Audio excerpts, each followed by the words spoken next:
नारायण नारायण नारायण नारायण राम राम राम राम राम राम राम राम राम नारायण नारायण नारायण। अपर मौसम कोई बात हमारे मन में कुछ कहने आई नहीं। आज यही आई मन में, कोई पूछे तो कह देंगे। कोई भगवान ने कहा है कि मेरे जीवित जन्म और कर्म को तत्व से जान लेता है, उसका पुनर्जन्म नहीं होता है। तो भगवान का जन्म तो अलौकिक और अप्राकृतिक है। उनके कर्मों के संबंध में कर्म में अकर्म, अकर्म में कर्म, इस संबंध में कुछ प्रकाश डाल। पहली बात क्या कही? जन्म कर्म में दिव्यम एवं एवं वेति तत्व। जन्म तो उनका दिव्य है ही। हाँ, कर्म उनके क्या दिव्य है, समझ में नहीं है। कर्म दिव्य है, उसमें अहंकार नहीं है, कामना नहीं है, आसक्ति नहीं है, वासना नहीं है, आग्रह नहीं है। ये कर्म को मैला बनाने वाली है चीजें। कामना है, आसक्ति है, वासना है, अभिमान है, ये कर्मों को मैला बनाते हैं। कर्म में अगर कर्तृत्व अभिमान न हो, वासना न हो, कामना आशा तृष्णा आदि न हो, तो कर्म है वो कर्म स्वतः अशुद्ध नहीं है। कर्म तो संसार का संचालन करता है, स्वतः संसार को अपने लय की तरफ ले जाता है। कर्म क्रिया मात्र है, उसकी उत्पत्ति होती, आरंभ होता है, अंत होता है, और संपूर्ण पदार्थों को लय की तरफ ले जा रहा है। क्रिया जितनी है वो सब की सब प्रलय की तरफ जा रही है। इसमें शंका क्या है? शुद्ध इसलिए है कि वो जड़ता का संबंध नहीं है। वहाँ अशुद्ध है, जड़ता नाशवान चीज है, विनाशी चीज। इस विनाशी को जो आश्रय दे देता है, इसको महत्व देता है, यही अशुद्धि आती है।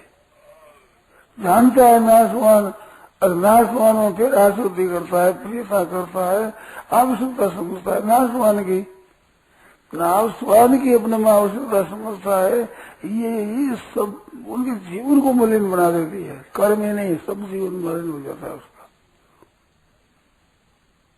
इसकी आशा है, तृष्णा है, वो मलिन बना देती है। ये मलिनता वहां नहीं है, शुद्धि है। उन कर्मों के भगवान के चरित्र सुनने से, कहने से, चिंतन करने से महान पवित्रता आती है। कारण क्या, उसमें अपवित्र की गंध नहीं है। तो अपवित्र बनाने वाले यही चीजें है। इस वास्ते वो दिव्य है, अलौकिक है, विलक्षण है, पवित्र है, महान शुद्ध है, व्यापक है। ये बात है। इसमें आपकी शंका क्या है? शंका वो बोलो। कर्म रहस्य में भगवान ने बताया कि कर्म में अकर्म देखना और अकर्म में अकर्म कर्म है। कर्म अकर्म क्या है कि भीतर कर्तृत्व अभिमान न हो और कामना न हो तो दिव्यता आ जाती है। वो कर्म अकर्म हो जाता है। कर्म का अकर्म होने का तात्पर्य कि क्रिया का फल लेने की उसमें सामर्थ्य न रहे। कर्म में फल देने की ताकत न रहे, यही उसमें दिव्यता है, यही अकर्म है। जैसे चना होता है, उसके भूसे देने से अंकुर नहीं देता और खाने में तृप्ति करता है और शक्ति देता है, परंतु अंकुर नहीं देता। इस तरह से कर्म होते हैं, अपने दुनिया के लिए हित के होते हैं, तृप्ति करने वाले होते हैं, परंतु पीछे अंकुर नहीं देते, जन्म नहीं देते। कारण गुण संगो से सदा सद जन्म। तो ज्ञानाग्नि दग्ध कर्माणम, ज्ञान रूपी अग्नि से वो जो अंकुर देने की शक्ति है ना, गुणों का संग, सत्वरतम गुण के साथ में जो हमारे आकर्षण, पदार्थ के, क्रिया के, व्यक्ति वस्तु के साथ में जो संबंध आकर्षण है, वो भून दिया जाता है, ज्ञान रूपी अग्नि से दग्ध हो जाता है। तो ज्ञान अग्नि दग्ध कर्म हो जाए तो वो कर्म अकर्म हो जाता है। चना दिखने में तो अच्छा दिखता है, बड़ा दिखता है पहले से, पर वो दिखे ही केवल अंकुर नहीं दे सकता। भर्जिता कुथिता धाना प्रायो बीजाय नश्यते। अगर उबाल लिए जाए अथवा भून लिए जाए तो ये अंकुर नहीं देते। तो प्रेम में उबाल दिए जाते हैं, ज्ञान में भून दिए जाते हैं। तो ये भूनने पर कर्म फल नहीं देता, कर्म फल नहीं देता, वही कर्म में अकर्म है। और अकर्म होकर के जो क्रिया करता है, मानो फलेच्छा कर्तव्य रहित और क्रिया करता है, तो अकर्म में कर्म है। कर्म में अकर्म और अकर्म में कर्म, ये जान लेता ठीक है। मतलब क्या है कि कर्मों के साथ अपना संबंध कोई नहीं है। जैसे प्याऊ पर बैठा हुआ आदमी इधर से आओ इधर से आओ, उन सबको ही जल पिला देता है। तो जल प्रेरणा रूपी कर्म है ना, उसमें उनको संबंध नहीं होता। वो अपनी नौकरी पर जाता, वो एक संबंध है, वो तो मूल आसक्ति कामना है। परंतु जल पिलाने में कोई मतलब नहीं है। जितना जल पियो भाई, ठंडा जल है जल पियो, होगा इतना ही पियो, हम तो और पियो। अपने कोई मतलब नहीं है, ज्यादा पिए कम पिए न पिए पिए, इनसे अपने क्या मतलब होता है? अपने क्या लेना देना उसे? अपने उसे क्या लेना है? क्या आसक्ति है? क्या आग्रह है? कुछ नहीं, बस है जो पा दिया कर दिया। ऐसे जो काम आ जाए संसार में सामने, उसको ठीक तरह से करे, अच्छी तरह से कर लिया, बस खत्म हो। इसके सिवाय कुछ नहीं, अपना संबंध कोई नहीं होती। तो वो कर्म अकर्म हो जाते हैं, फलजनक नहीं होते। दिन मेरा जल पाता है, शाम को कोई चिंता नहीं होती कि इतने आदमी आए, रुपये 2 रुपये नहीं पैदा हुआ, चिंता नहीं होता फल का, कि फल क्या हुआ मिलेगा। तो वर्तमान में फलेच्छा रहित होने से अगाड़ी फल की इच्छा ही नहीं रहती, अभाव रहता ही नहीं। दिन भर घर पे आया और किसी ने पैसा ही नहीं दिया, ऐसा होता ही नहीं, संकट भी नहीं होता। क्यों? वो है ही नहीं पहले से ही कि जब से पैसा मिलेगा, ऐसा निष्काम भाव है वो। ये देखिए निष्काम नहीं है, एक अंश में दृष्टांत है, मूल में नहीं है। एक अंश में दृष्टांत है, अपना काम कर लिया बस। कोई आसक्ति नहीं, कोई आग्रह नहीं। आप तो मन भाई को बोलो, और कोई मन में आए तो बोलो भाई।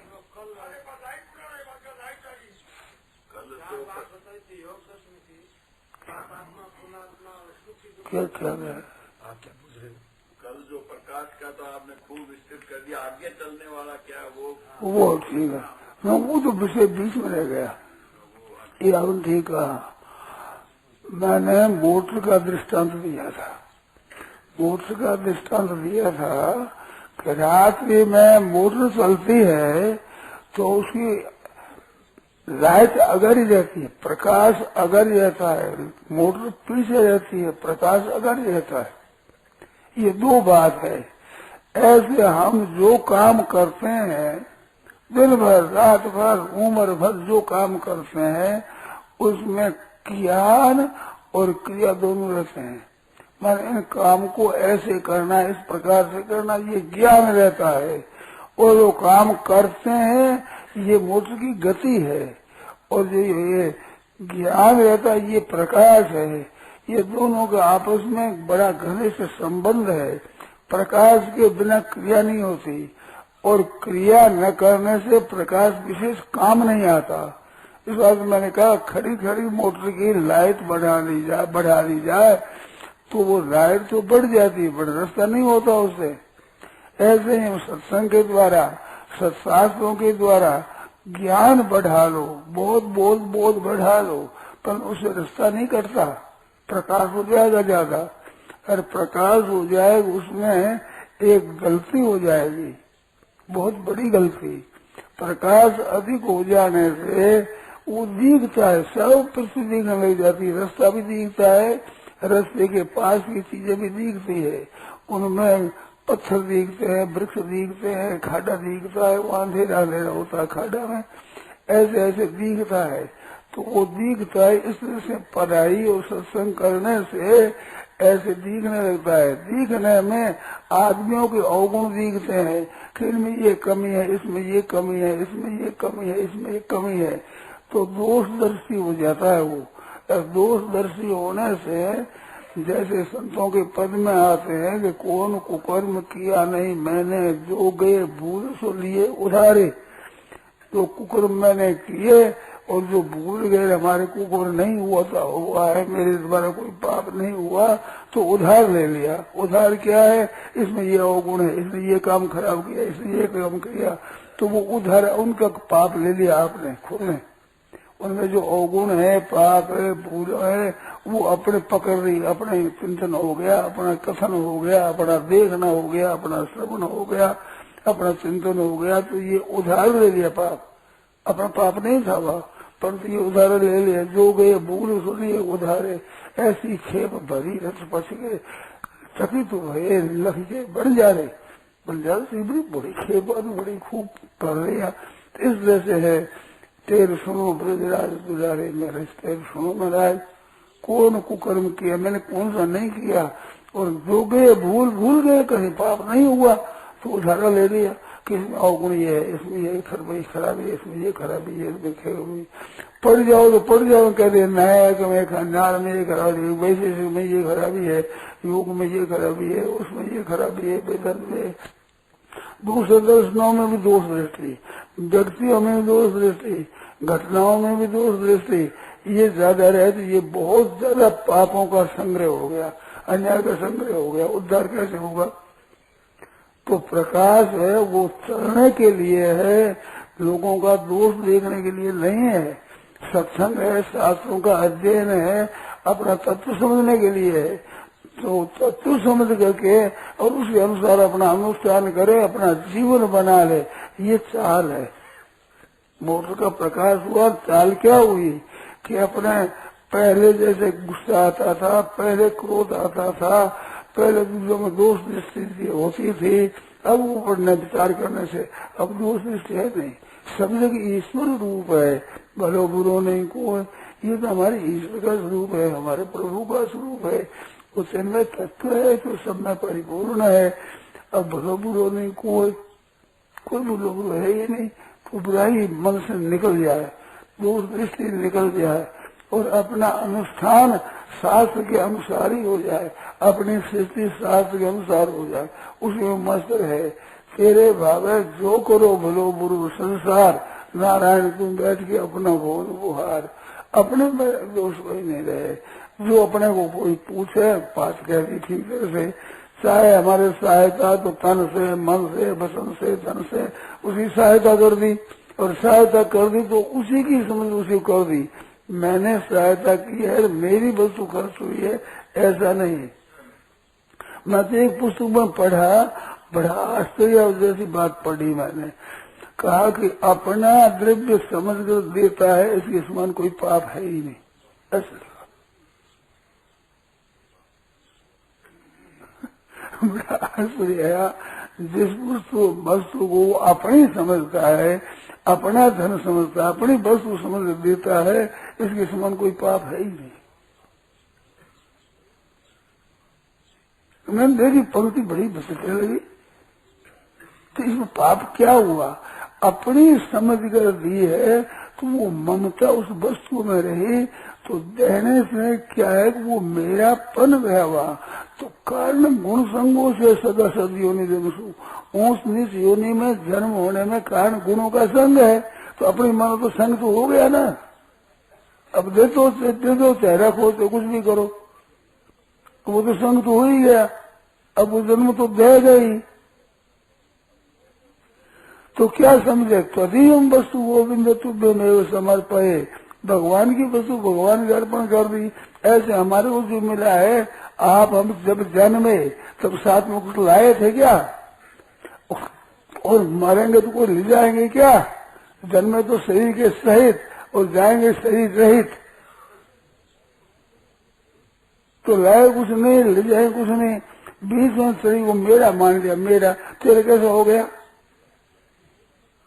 ना लाए ना ले जा सकते, और रहते हुए अपने मन के मुताबिक शरीर को बना लोगे, अपने मन में मुताबिक वस्तुओं को बना लोगे, और जितना ही चाहो रख लोगे।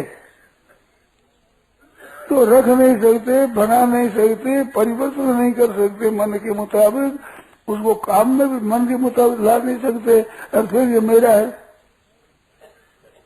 वो कोई आदमी समझदार होती है, पागल है, तो कर तो नहीं सकता, उस पर आधिपत्य अपना चलता नहीं। ऐसे मेरा है। निर्धन मत होने दो, तुम्हारे शरीर से बीमार मत होने दो, उसको कमजोर मत होने दो कि तो हमारे हाथ की बात नहीं, और किसी मेरा है। पागल, माथा खराब हो गया, क्या आदमी है ये? क्या कहता है? अपना बस चलता ही नहीं और मेरा है। मेरा तो वो है जिस पर हमारा बस चलता हो, हम चाहे जो कर ले। तो ये क्या है? ये उधारा पाप लेना है। वो प्रकाश में प्रकाश हुआ तो था अपने चलने के लिए, मोटर का प्रकाश था, मोटर की गति चले, अगाड़ी कोई धोखा न हो जाए, उससे सावधानी रहे, उसके लिए प्रकाश था। वो प्रकाश दुनिया को देखने के लिए हो गया, और दुनिया को देखते हैं उनमें ये है, उनमें ये है, उनमें ये है, ये ठीक नहीं करते, ये ठीक करते, ये बेठीक करते, ऐसा देखने में लग गए, तो प्रकाश का दुरुपयोग हो गया। तो सत्संग करते हुए भी सावधानी नहीं रखता तो सत्संग में कुसुम होता है। सत्संग में कुसुम होता है, सत्संग में प्रकाश में कुसुम कैसे होता है?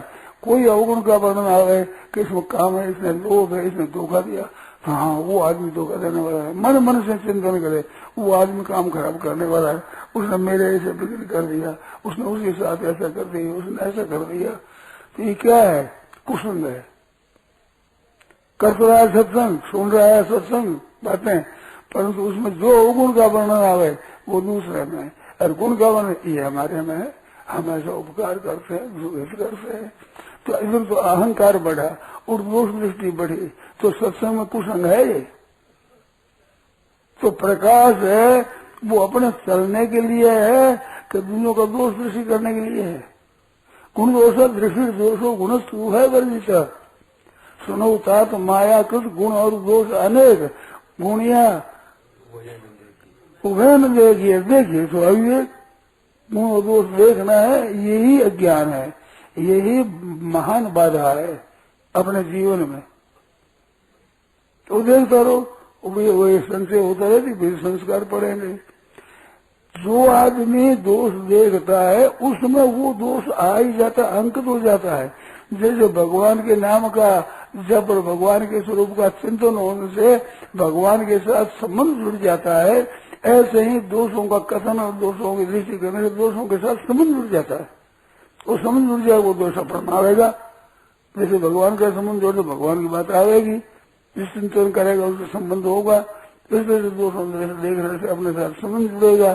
तो प्रकाश हुआ है अपना ठीक रास्ता चलने के लिए, अब दूसरों को देखने लग गया तो प्रकाश का दुरुपयोग हो गया, तो सत्संग का दुरुपयोग हो गया। ये सत्संग में कुछ कर दिया, सत्शास्त्रों को पढ़ करके और अपने में अभिमान कर लिया कि हम इतना जानते हैं, इतना हमें को याद है, तो ये एक भार बांध लिया अपने साथ में। जैसे रुपयों का संग्रह करना है, वो एक संग्रह है, तो वो अपने पर भार है। इसलिए से रुपयों का संग्रह भार है। ऐसे शास्त्रों की बातों को याद कर लिया तो चलती फिरती एक अलमारी बन गई, और क्या हो गया। अब चाहे तो कुछ तो पूछ लो, बता दे, बस इतना ही है और कुछ नहीं। अपने बात पल्ले पड़ेगा नहीं, अपने अभिमान एक अधिक हो जाएगा। ये तुम पढ़े लिखे नहीं हो, हम पढ़े लिखे हैं। पढ़ना कोई बड़ी बात नहीं है, बड़ी बात तो अपने जीवन को निर्मल बना ले, जिस में ना दोष दृष्टि है, ना किसी की निंदा है, ना किसी का तिरस्कार है, ना किसी का अपमान है, ना अपने में अभिमान है, ये न रहे तो रास्ता कट गया। ये अपना रास्ता है परमात्मा की तरफ चलने का। देवी संपत्ति विमोक्ष आया, निबंधाय आसुरी मता, आसुरी संपत्ति बांधने वाली संपत्ति है, और देवी संपत्ति विमोक्ष मुक्ति के लिए है। तो देवी संपत्ति के गुण आते रहेंगे, अपने आप आवेंगे। आप जब दोष दृष्टि नहीं करोगे, जिन दोषों को आप खराब समझते हो वे अपने में नहीं रहेंगे, तो आपको सद्गुण सदाचार स्वतः आवेंगे, स्वाभाविक आवेंगे।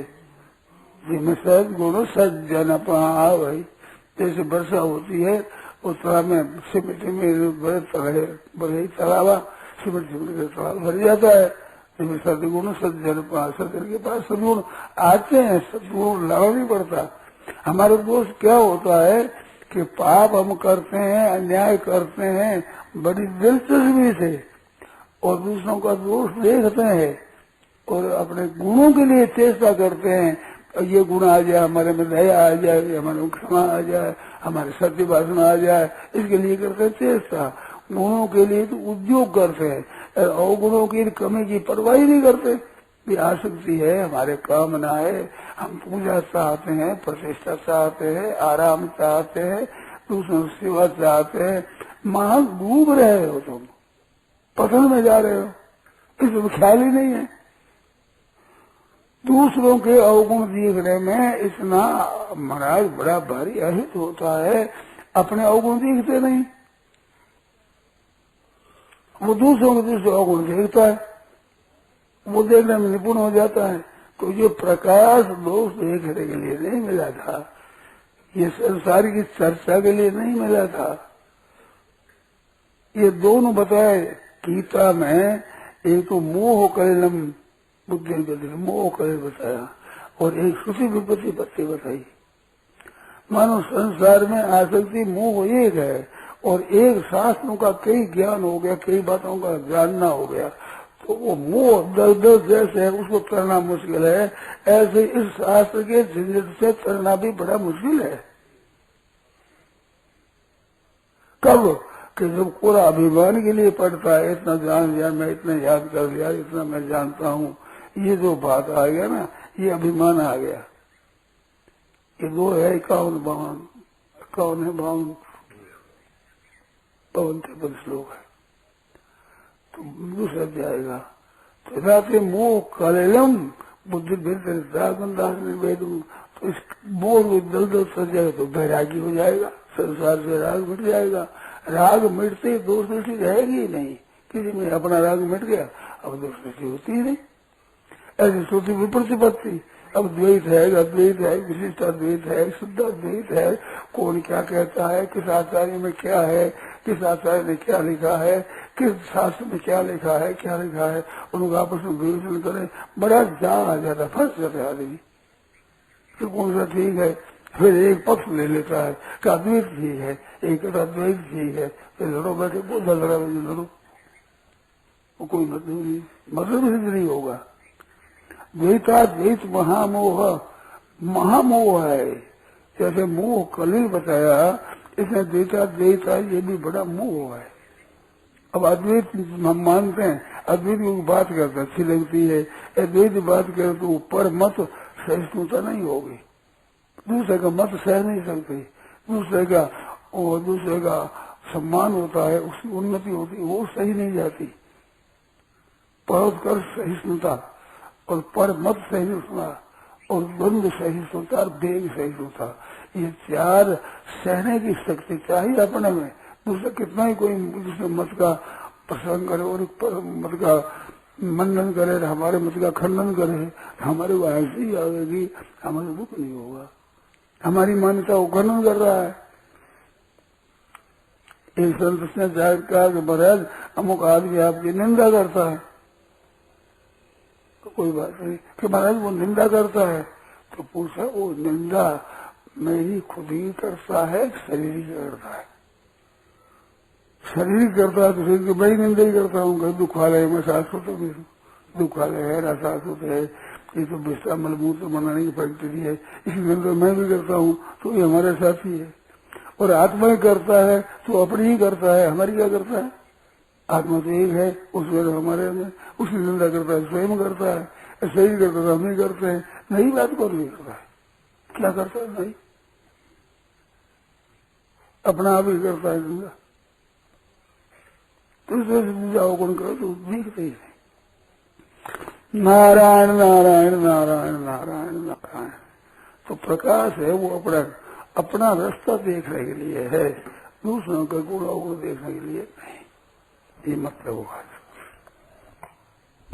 राम।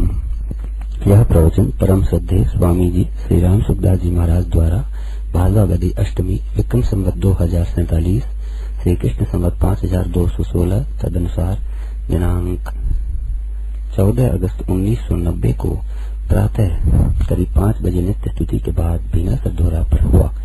राम।